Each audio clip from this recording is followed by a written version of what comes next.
Suburban Sentinel here with another policy-related video. This week, the state of New York succumbed to the gun hysteria resulting from the Newtown, Connecticut school shootings.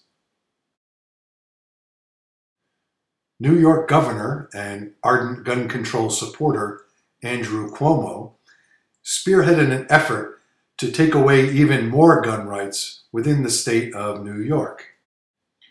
Note that the state of New York is already one of the most restrictive states with respect to firearms.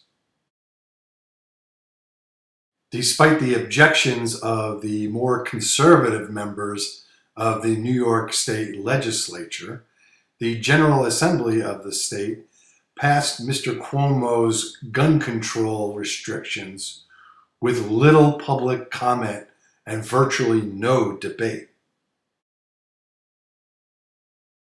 The Democratic majority has been busy celebrating this supposed victory for gun violence prevention and school safety. The law that just passed in New York this week contains legislation that is just absolutely outrageous. Now, it was a rather lengthy bill with many provisions. I just want to review a few of the highlights. Prior to the new legislation, the state of New York already had an assault weapons ban in place. The new law greatly expands the definition of a quote-unquote assault weapon. Assault weapons now include semi-automatic rifles with detachable magazines that have one, I repeat, just one, of the characteristics of previous assault weapons bans, such as pistol grips, folding stocks, muzzle brakes, etc. This provision drags many modern and some not so modern semi-automatic sporting rifles into the penumbra of assault weapons. Prior to the new legislation, the state of New York already had magazine limits, and semi-automatic rifles and handguns were limited to 10 rounds or fewer. Under the new law, magazine capacities are reduced to a maximum of 7 rounds.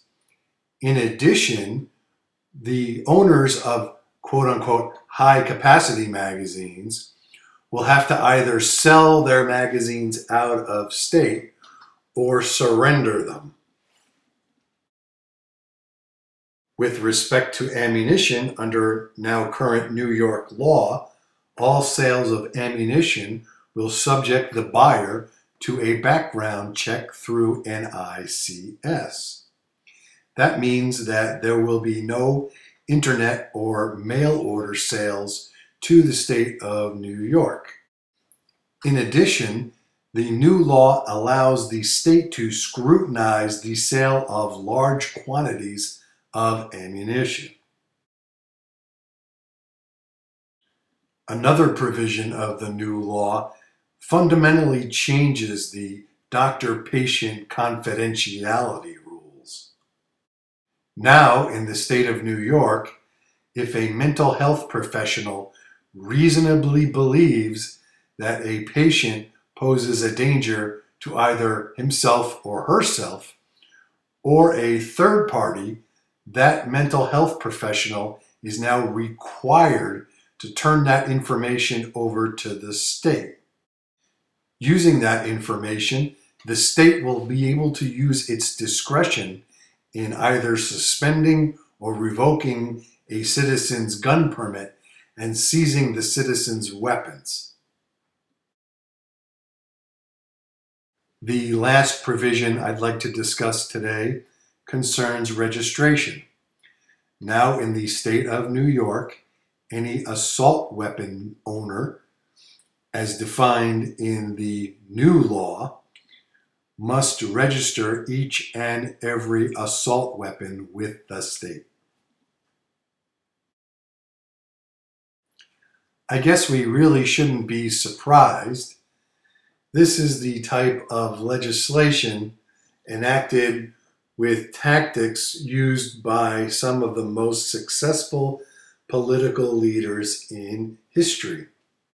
Despite these sweeping changes, there is a chorus of legislators and citizens within the state of New York who claim that the legislation does not go far enough. This is not just a New York problem. Whether you're from Brooklyn, Boise, or Biloxi, this legislation affects all of us. I can almost guarantee you that New York will be a pilot hole for the government's drilling out of our Second Amendment rights. We need to stick together, and I'll be making some follow-up videos with what we, who are not citizens of the state of New York, can do to help our brethren who are. So this is the Suburban Sentinel. Thanks for watching.